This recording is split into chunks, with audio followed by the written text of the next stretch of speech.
Jangan di bawah 5, sebut aja berapa. 11 Mas, dari 100.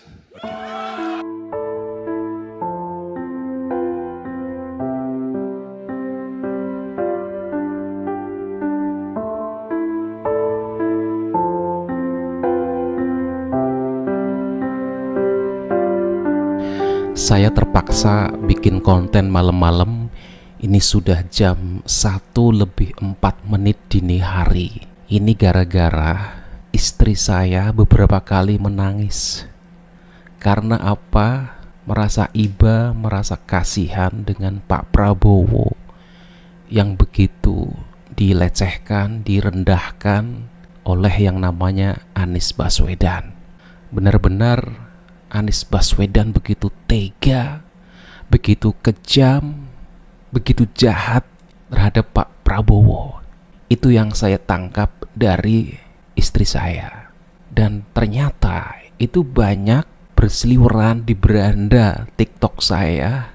Itu kaum ibu-ibu, cewek, remaja itu menangis melihat ekspresi Pak Prabowo yang begitu pasrah, ikhlas mau diapa-apain begitu, ketika Pak Anies dan Pak Ganjar saling ngobrol, mereka memberikan skor atau nilai terhadap kinerja Pak Prabowo selama menjadi Menteri Pertahanan.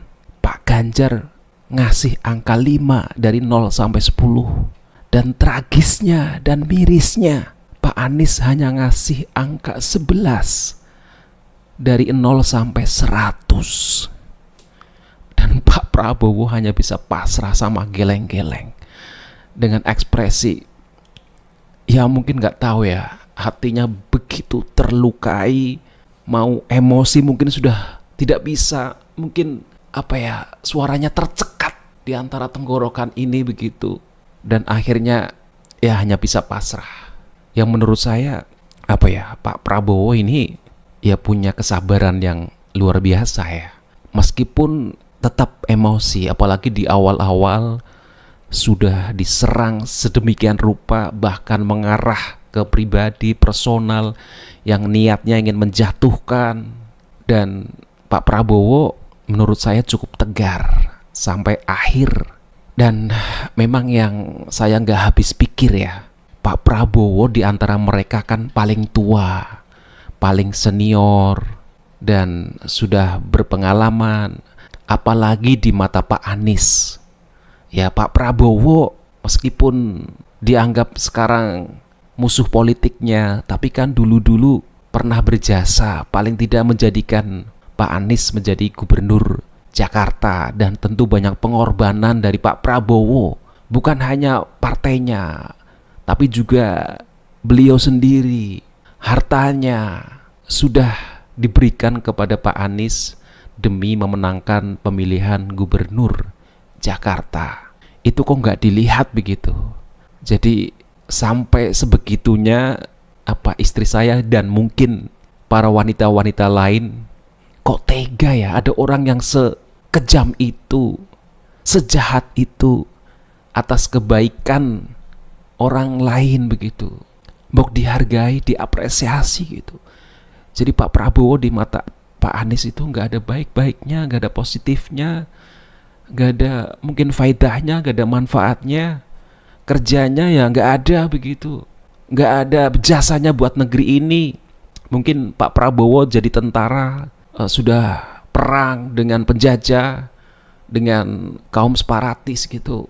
Bahkan ibaratnya nyawa sekalipun rela dikorbankan.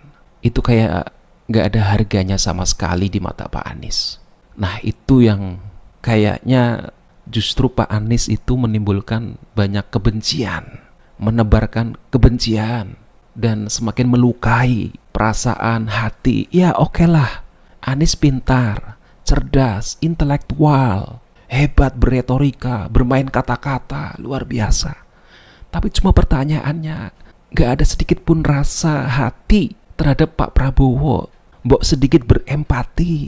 Karena saya yakin Pak Anies tahu Pak Prabowo orangnya mungkin temperamen, mudah emosi. Dan Pak Anies kayaknya memanfaatkan kelemahan Pak Prabowo yang mudah disulut emosinya, mungkin tahu kemampuan komunikasinya, berbicaranya, mengemas kata-kata, penampilannya.